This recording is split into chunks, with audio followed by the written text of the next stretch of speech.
So I was encouraging someone a little earlier today, and something they said about their situation really stuck with me because I myself struggle with this, and I believe that a lot of other people struggle with this too.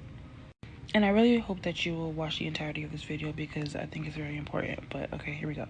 So basically, this person was talking to me about the situation and how something had happened to them and how they were disappointed and that they didn't want to follow through with what they were doing anymore because they weren't happy.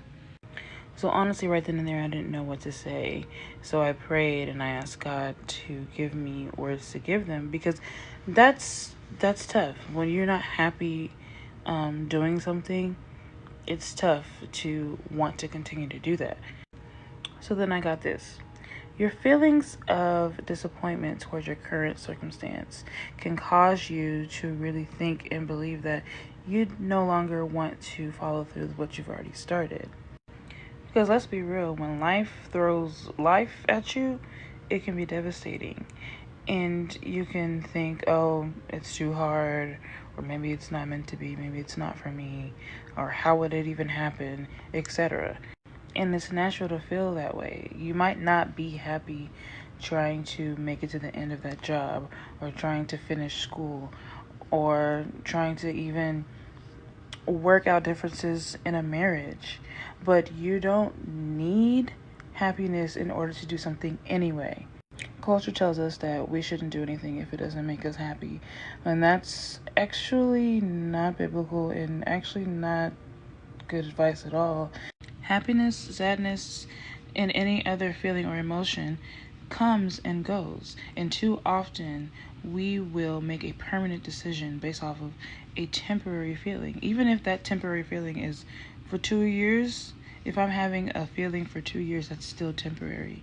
If you lean on the assumption that you need to be happy in order to get something done, you'll back out of a lot of things in this life that would have been worth it in the end if you would have followed through. You think Jesus was happy about literally dying the worst possible death for our sins? The man didn't do nothing. He was sinless and he was God. He even asked God, he was like, God, if there's any other way, but you know what? Not my will, but yours be done. And yes, our feelings are 100% valid. I'm not saying that they aren't. God has feelings, and since we are created in his image, we have feelings, but they should not dictate or control what we do. If you are familiar with depression, then you know that a symptom of depression is a lack of motivation. I personally really struggle with that. I heavily struggle with lacking motivation. It takes everything in me to get up out of my bed every day, let alone to complete daily tasks. So I feel the seasonal depression coming on, and I'm like, this is so frustrating. And God's like, it's just a test. It's just a test. And I'm like, a test to what? A test to why? A test to where? Why are we doing this? And so I'm like, God, okay, give me motivation, give me motivation, give me motivation. And he's sitting there like silent. And I'm like, what's going on? And it literally just clicked 2 hours ago that he is purposefully not giving me motivation because he wants me to learn that even when I'm not motivated in certain situations in my life, because there will be times in my life where I'm not motivated to do things because somebody did me wrong or because this situation happened or whatever the situation is. There are times in this life that we will not be motivated, but we have to be disciplined enough to still do it anyway.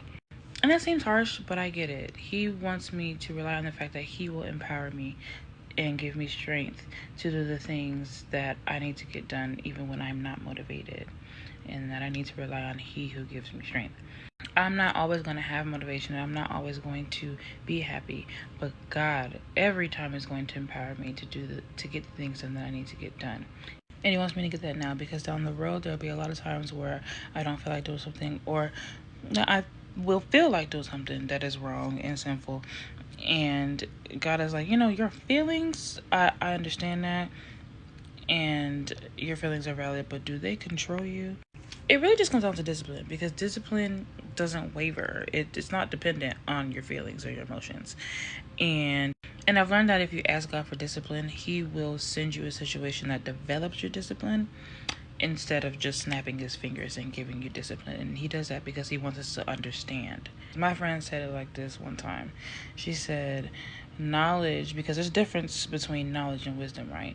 Knowledge is knowing that a tomato is a fruit, but wisdom is understanding that you don't put a tomato in your fruit salad.